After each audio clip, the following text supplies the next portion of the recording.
Hi, my name's Cora, and I am a support specialist at YNAB. YNAB is a personal finance money management app to help you align your spending with your priorities and to take out the second guessing with your spending. At my company, something we always say is that the only constant is change. And I'm sure that many of you probably feel the same way at your own companies. Working in support as a software company makes that sentiment feel even more exaggerated. There are feature releases, bugs, hot fixes, policy changes, tool changes, surveys, updates to read, Slack channels to catch up on. You get the idea. I'm sure that many of you are also acutely aware of how many different places information is stored at your company. I honestly can't even count on two hands the number of places that information gets shared and stored at my company.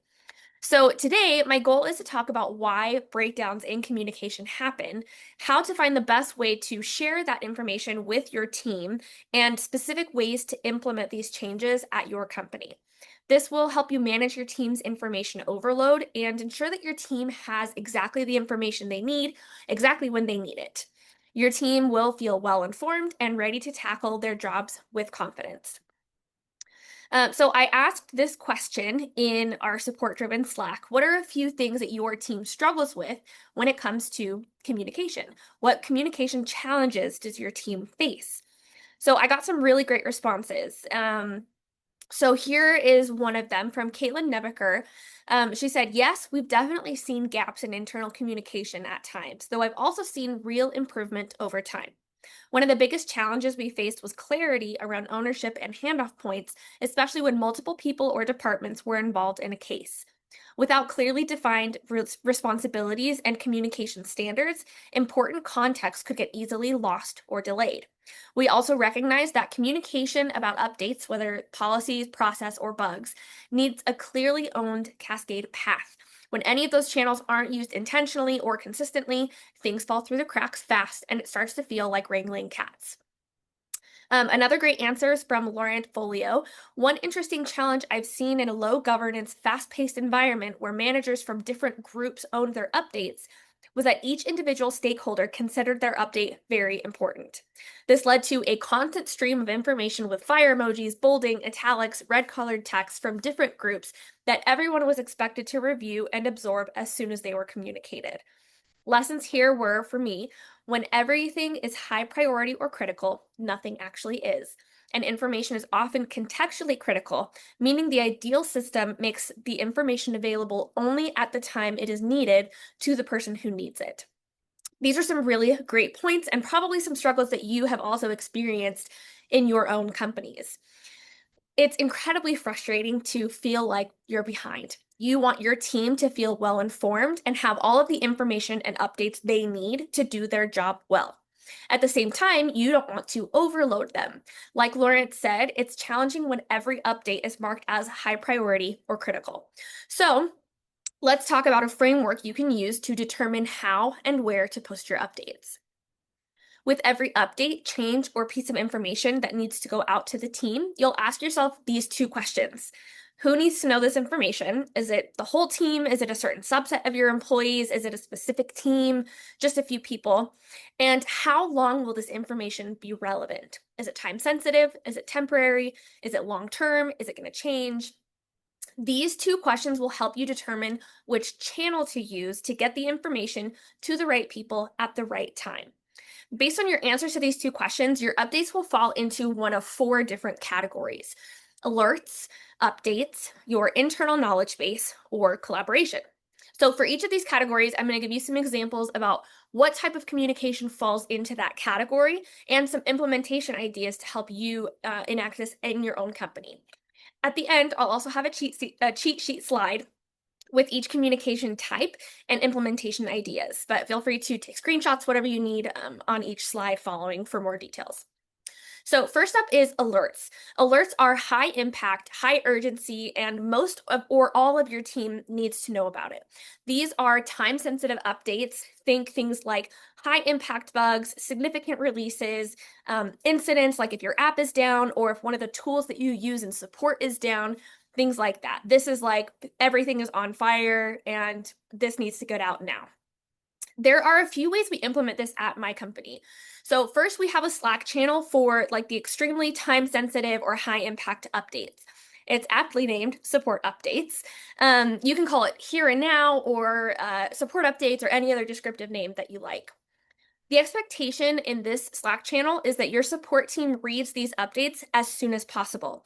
Basically, if your team can't do their job, or if your customers can't use your app, or there will be a significant change in the immediate future, you'll set it out as an alert in this channel. So this channel should stay unmuted, and every team member should be in this channel. The other tool that we use for these short-term high importance updates is a document we call New in the Queue. So ours lives in Guru, which is what we use for all of our internal documentation. It is a living, breathing document that will change regularly. So this is where you'll put your updates with a shorter lifespan that maybe aren't as urgent as like, oh no, everything is on fire. But you'll still add the, oh no, everything is on fire updates to this document too. So this document should only contain headlines and not full-blown updates. If it's longer than 2 sentences, the information should be added to its own separate card or article, and the headline will be linked in New in the Queue. So for example, if you have a new bug, you don't need to put a description of the bug and workarounds and everything in New in the Queue. All of the information relevant to that bug should be on its own page, and you'll just link the title of that page in New in the Queue. So the expectation for New in the Queue is that your support team reads this document once per day before they start their queue work. It can also be helpful to link other useful links that your support team accesses regularly, like if there's a dashboard showing your queue stats or a document with all of your current releases, things like that. So here is an example of what our New in the Queue card looks like. So at the top, you'll see our regularly used links. So we have a link to like a release card. So that's where we have all of the information about current releases that are going out, things that are currently ramping, things that are in production.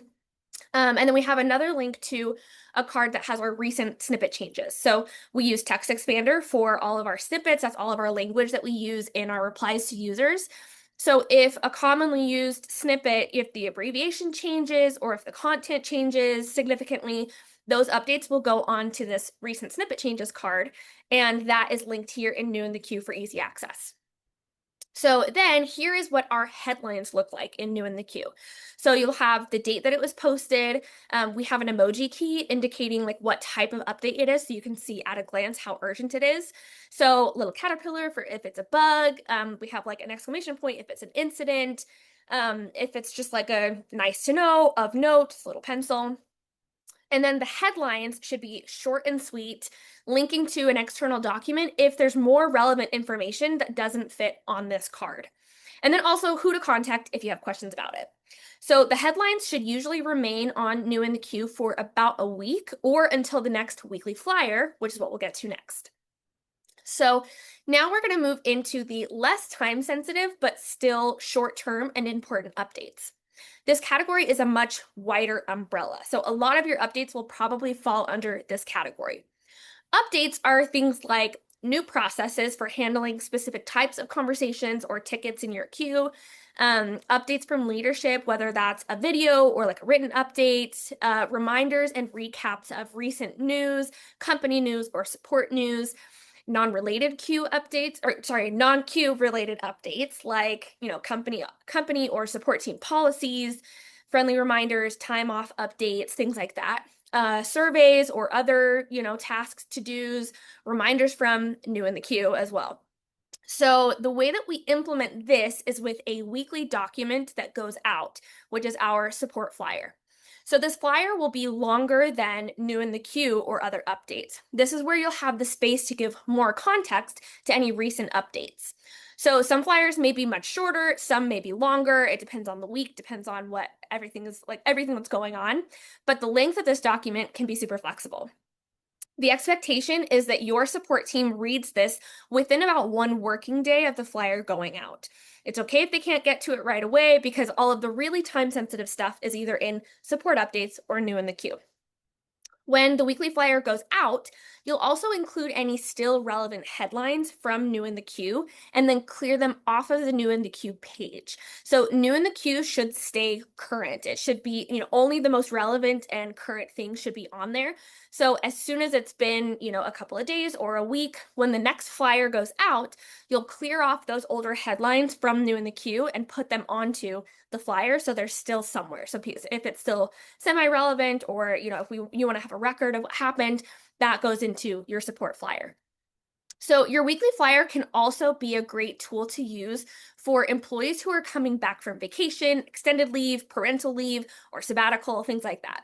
Everything important that happened while they were gone will be included on these flyers, so they can go back and just read the flyers from the weeks that they missed, and there won't be any need to go digging for updates anywhere else. They won't need to check Slack, they won't need to go digging for anything. It'll all be there in those updates. So here is an example of what our weekly flyer looks like. It says plainly at the top how to work through the flyer. The most important updates are at the top, and less urgent updates go down toward the bottom. At the bottom of the page, you'll also find any action items or to-dos that either come from this flyer or ones that have carried forward from previous flyers. Each article should have a concise, descriptive title, relevant details about the particular update, and then the content of the article. Relevant details would be things like how long it'll take to read or how long the action item will take to complete, who to contact with any questions, the priority level, who it applies to, things like that. Further down, here are some other sections we include in our weekly flyer. So things like new and updated Q knowledge. If a feature or process has changed, you can put that information here with a link to the appropriate card or article. Again, these are just like headlines. Reminders and news. So these are things that you can put any like carryover from new in the queue or other like friendly reminders. To-dos, so list out all of the action items from this flyer or carryover from previous flyers along with their due dates. So this could include surveys that need to be completed, trainings, application due dates, like if there's internal job application, new knowledge to review, if you have new processes, whatever. So all of that can go here in this to-dos, things that have a deadline. And then it could also be helpful to include a link to the previous week's flyer. So then, as your employees are coming back from leave, they can click on one flyer and then they can just follow the trail back to, when they last were in. So alerts and updates will capture most of your time-sensitive short-term information that will need to go out to your team. So next, let's talk about longer-term information. Your internal knowledge base is for durable information, documentation that will mostly stay the same. I'm not here to tell you why it's important to have an internal knowledge base or how to implement one, but this is just one of the sources that you'll use for getting information out to your team. So your internal knowledge base is for stuff like details about your product, how-to steps in troubleshooting, other Q relevant information, and then also non-Q information related to support. So that could include things like support processes, policies, your weekly flyers, information about the tools you use, etc. Someone should be able to join your company, and on day one, they would be able to search for anything they need to do their job well in your knowledge base. So any changes to your knowledge base should be documented through New in the Queue and the weekly flyer. If the change is significant, it should go into New in the Queue and your weekly flyer. So if it's a relatively small change and people don't really need to know it right away, it can just go into the flyer with a note at the bottom that's like, hey, this is new and updated knowledge. If it's inconsequential, like a typo or a grammar update, it doesn't need to be added to either. Okay, last up is collaboration. So if only a few people or a certain group of people need the update, it may not be suited for the weekly flyer or New in the Queue. In those cases, email, Slack, Teams, whatever tool your team uses for messaging is usually going to be the best fit. So if you have a small team trialing a new tool, for example, or a team dedicated to supporting a new feature's launch, or if there's a small project team, an individual Slack channel, or an email thread, may be the best way to get updates out to that group of people. This can also be a tool for growth within your team. So asynchronous discussion, asking for feedback on particularly difficult tickets, ideas for implementing AI into your workday, or get to know you questions. So, all of these things that can be opportunities for personal growth, professional growth, and also growth within your team and strengthening relationships and helping lift each other up. We have a specific CS Grow Slack channel dedicated to career and professional development. So, this includes discussions around how to improve the support we offer to our customers. This is where we often see people chatting about how they could have done better on a specific ticket, strategies for working in the queue, ways to stay focused, tips for working more efficiently in general, thought or conversation provoking questions, etc. Collaboration is a way to start conversations, share updates with smaller groups, and keep information relevant to only the people who need it. So, here's that cheat sheet I mentioned. So, let's go through a quick recap. So, first up is your here and now or support updates, Slack channel, or alert system. So, these are the updates that affect all or most of your team and they are high impact. If something's on fire, it goes here with an at everyone. New in the queue is your ever-changing document that has all of the new or recent updates for necessary for your team to do their jobs well. So active bugs, urgent process changes, things like that. Your team should check this document at least once a day before they start working in the queue. The weekly flyer is a new document released each week that has all of the detailed stuff that wasn't urgent enough to go into new in the queue or support updates. So this is for things like updates from leadership, reminders, culture statements, surveys to take, training to complete, other news and announcements. Your internal knowledge base is for durable, long lasting information that applies to everyone. So, this is for things like your product documentation, troubleshooting steps, non queue related support processes, things like that.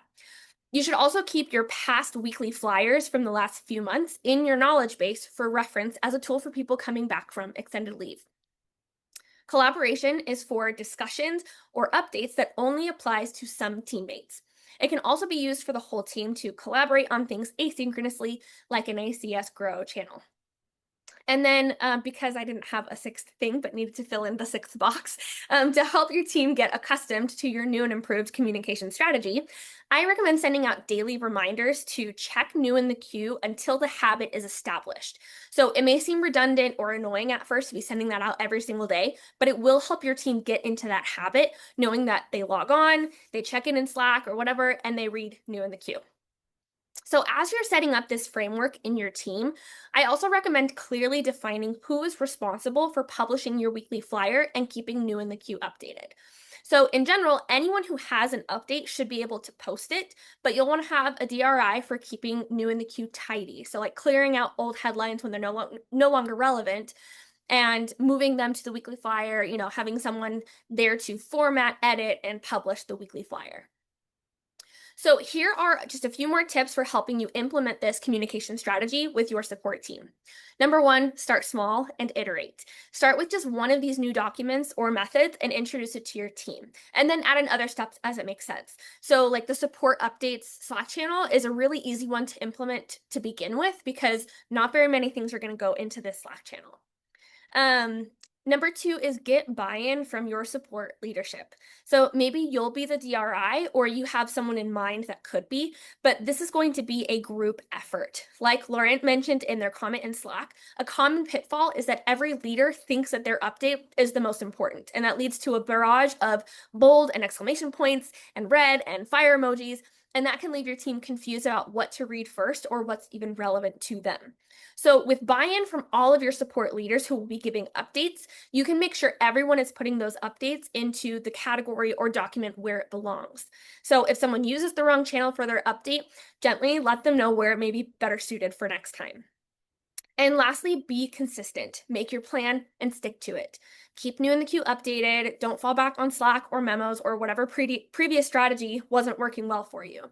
It will be uncomfortable at first as you get used to a new strategy, but it will be worth it. At the end of the day, this isn't just about processes or documents. Your communication strategy impacts your culture in your support team. So, this is about giving your team the tools, clarity, and confidence that they need to do their best work. You can remove the mental load of searching for information, freeing up the space for creativity, collaboration, and problem solving. When your support team feels informed and empowered, your customers will feel it too. So thank you so much. Please feel free to connect with me on LinkedIn. I would love to hear about your company's communication strategy and anything that resonated with you from my presentation. So if you'd like help implementing any of these strategies with your team, you can also send me a message. I would love to chat. Thank you so much for taking the time and enjoy the rest of your day.